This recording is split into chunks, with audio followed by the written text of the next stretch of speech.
Hey, welcome back everyone. I'm going to open up the Chumash over here to Pasuk Mishpatim and we'll learn some Chumash. Last week I see many of you enjoyed, so let's continue this. And the Eila Mishpatim, these are the rules, Asher Tasim Lefneim, that you should place before them. These are the rules, so we are coming off Parshas Yisro, which we received the Torah. We were just made into the official nation of Hashem. We went through those 50 days from Yetzias Mitzrayim all the way till Matan Torah, and it's official. Now it's official. Now Hashem says, these are the rules, now let's start getting down to work. And the first rule we go into is Kisikne Evet Ivri, when you buy an Evet Ivri, which is a Hebrew slave, Shai Shanim Yavoid, this slave should work for 6 years, Uba Shvius, and in the 7th year, Yetzel Lachav Shechinam, he shall leave free and freedom and at no charge. Okay, so the conversation of the slave. Why does the slave come in as the first mitzvah? It seems so interesting. I mean, we had different mitzvahs, but now Be'ela Mishpatim, these are the rules that I want to talk about. How about we start with learning the Torah? How about we start with Shabbos, Kibbud Avayim, Emunah and Hashem? No, we go into Evet Ivri, and let's understand this Evet Ivri first. This guy he doesn't have any money, because if he would have money and he steals, he would be able to pay back. The conversation over here is someone who steals and he can't pay back, and since he doesn't have that ability, he has to get sold as a slave until he pays up. What happens? He would be taken to Bezdin. The courts will put him up on the market. Someone would come and buy him. They would take that money and pay back to the victim, because the slave stole from the victim. Now the buyer of the slave will give the money directly to the victim, and now the slave will work for that. For the money that the buyer spent. Much like a mortgage. If I buy a house from person A, I'll go to the bank will pay them, and I will be paying back with interest. But over here there is no interest. Actually, it's just the opposite. The buyer is the one who has to pay more, not in the form of interest, but he has to make sure that this slave actually becomes better and better. That by the time he finishes his 6 years, but by the time his time is up, he should be able to stand on his own feet. What does that mean? That the buyer has to make sure that this slave has food. Kitov la'imach, as the Gemara says. Kitov la'imach, that this slave should receive food. He shouldn't just eat like you're eating white bread, so he'll eat bread with rocks in it. Make sure you give him clean bread. If you're drinking old wine, make sure he also has old wine. If you have a mattress, give him a mattress. Don't let him sleep on hay. So we see that and if the guy has a wife, make sure that his wife and children are supported. If he doesn't have a wife, provide him with a wife. Give him a maiden. And you see how this person who was down and about and had nothing in his life suddenly becomes everything. He has whatever he needs. Everything is taken care of. It seems like a pretty good rehab for this guy now that he has all of his needs met. And but the thing is, when someone has all their needs met, they take advantage of it. They enjoy it, right? Avda b'hefkera nichale, as the Gemara says I remember which daf, but I'm having trouble remembering which Masechta. Baba Kama Yud Gimel. Avda b'hefkera nichale. But actually, it's not there, because that's a different. That talks about Evet Kanani. Either way, Avda b'hefkera nichale. Evet, he likes the freedom that he has, because everybody gives him everything. But by the time the 6 years are up, he has to be able to stand on his own, and that's what we're trying to get him. We're giving him everything so that he should have the tools and the 2 feet that he should be able to stand on his own, and that's basically rehab. We're giving this Eved the ability and the chance to start over again, and he should use those 6 years as the stepping stool for the future. It's pretty clear how we could compare this to our life as well, and why this is the first one, Be'ela Mishpatim. We need to learn how to walk on our own. We can't just be thrown out into the streets and say run. We have to learn how to walk before we learn how to run. When we learn how to walk, on carpet or somewhere where when we fall, it doesn't hurt too much. We need those baby steps. We need those training wheels. And Evet Ivri is the perfect way to start. You start by understanding what is he meant to learn by the time he comes out of there, but also how does he learn it. We have to understand what does an Evet go to do, and through the actions of an Evet, why couldn't we just say, if you want rehab, maybe you should go to shul for 6 years, or if you wanted rehab, maybe you should go and eat meat for 6 years. Why is it being an Evet? Because being an Evet means being a servant, being of service. So, Ve'ela Mishpatim asher tasim lefneim, these are the rules that you should place before them. Kisikna Evet Ivri. Go look at the Evet Ivri, see what he's all about. First of all, he's on training wheels. He's given everything he needs. So know that you have you have that as well in your life. If you are down and about and you have things going on, nobody is going to yell at you if you are trying.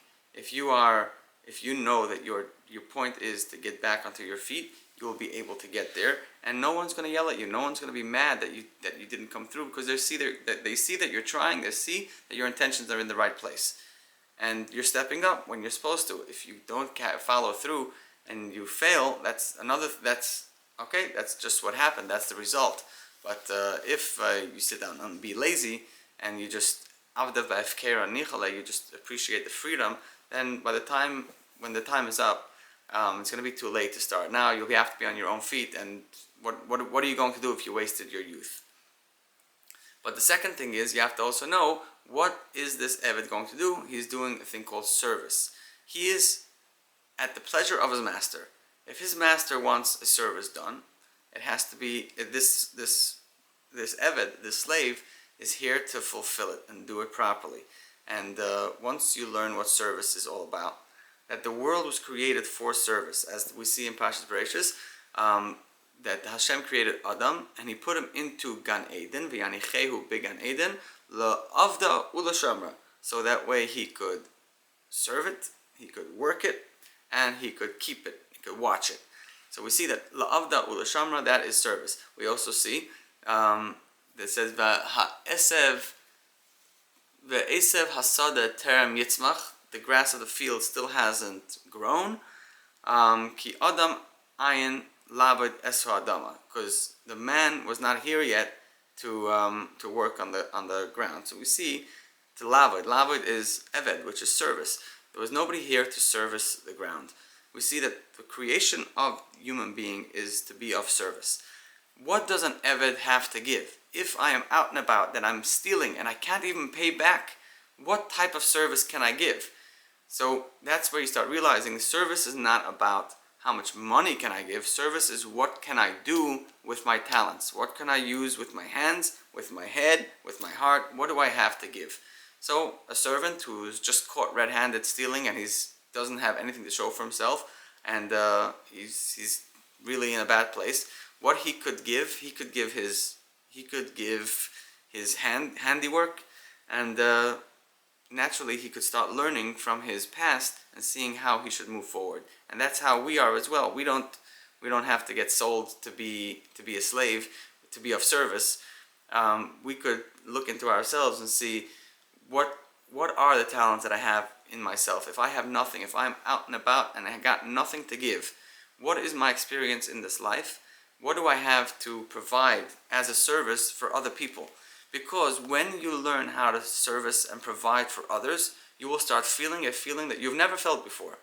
If there's some experience that you have in a certain area, in a certain topic in life that you went through, not only you, but you know it well because you went through it, you suffered that pain, you cried those tears, and you understand it, you've gone through it in your mind thousands of times, and when people look at you, you could just talk about it forever if you're brave enough to talk.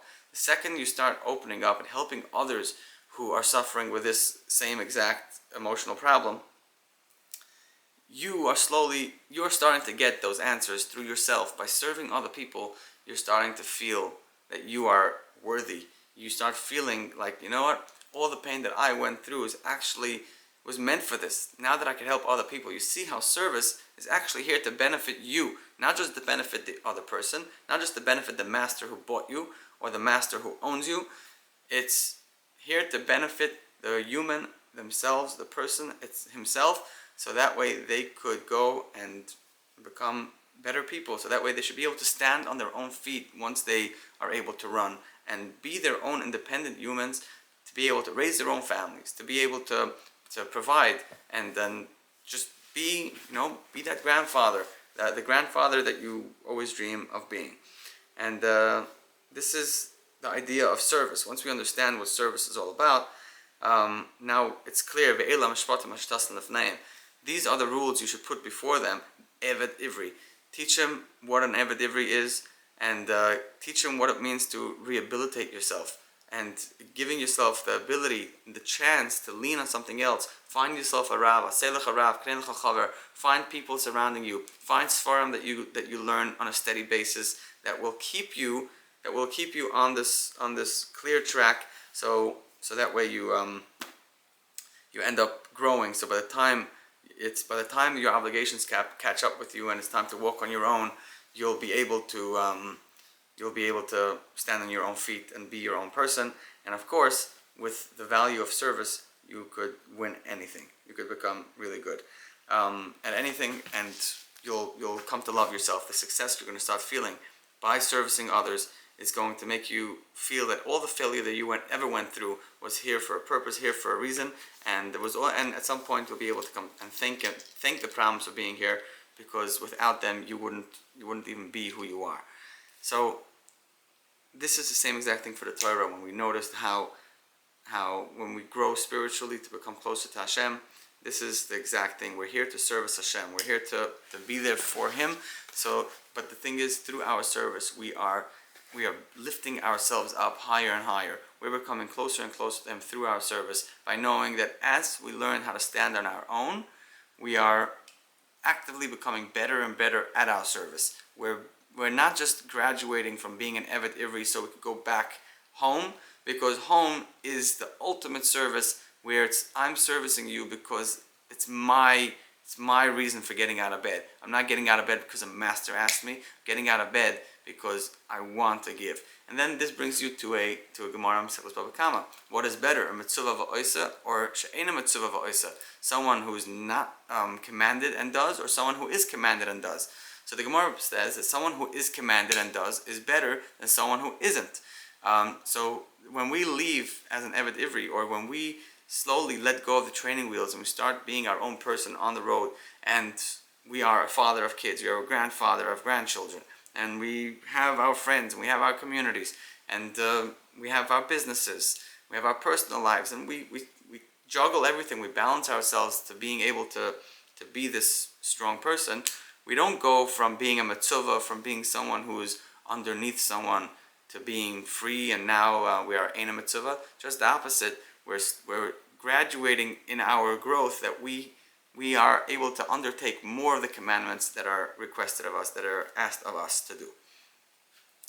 Okay, this is a very big tangent, but my point is service and growth.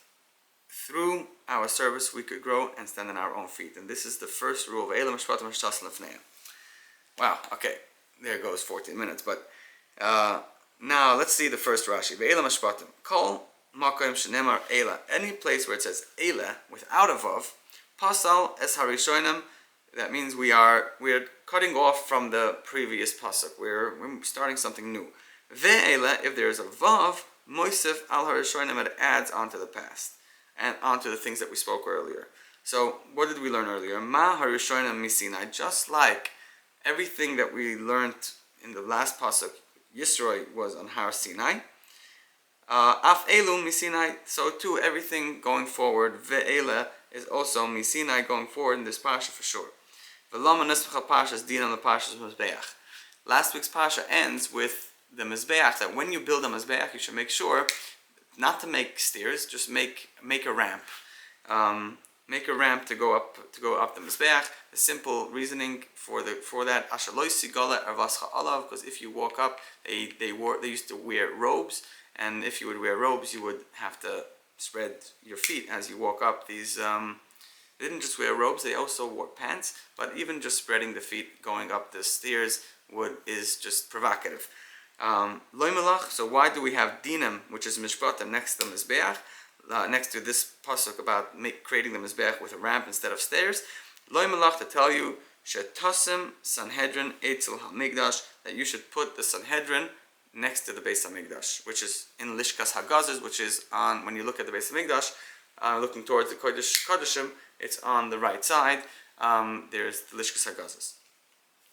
So this ve'ela hamishpatim, and these are the mishpatim. These are the rules. This is a continuation of Sinai, a continuation of what happened before, and we're not saying that everything is disconnected. We're saying that this is one long thing. And as we just said, ve'ela mishpatim. Yeah, exactly. If you want to learn how to be a good Jew, if you want to learn how to be a proper person, according to the rules, accepting more and more rules onto yourself, accepting more and more commands, to be a bigger mitzvah va'osa, to be someone who's following commands and doing it and being disciplined and learning how to be of service to Hashem, being of service to other people for the cause of Hashem, for the sake of Hashem. We don't just want to be doing things for service to an evil person. We want to do it for a cause that we believe in, and that's what we're growing towards. We're going from being able to stand on our own. Through our service, we learn that the best service that we could ever do is the service of Hashem. The service of the mitzvahs, the service of being there for Hashem, either directly to Hashem or through other people directly to Hashem. By helping others, we're serving Hashem. This ve'ela mishpatim. If you want to be like this, if you want to grow, you should see that you should put the dinim next to the mizbeach. You should be able to take all those rules and learn how to sacrifice the things that you need to sacrifice on. Learn how to calm down, not be so provocative. Learn how to be a proper person who is of service and servicing for the best cause ever, which is Hashem. Okay, I feel like this was an interesting tangent. Have a wonderful day, and I'll see you next week. Thank you so much. Be well. Shabbat Shalom.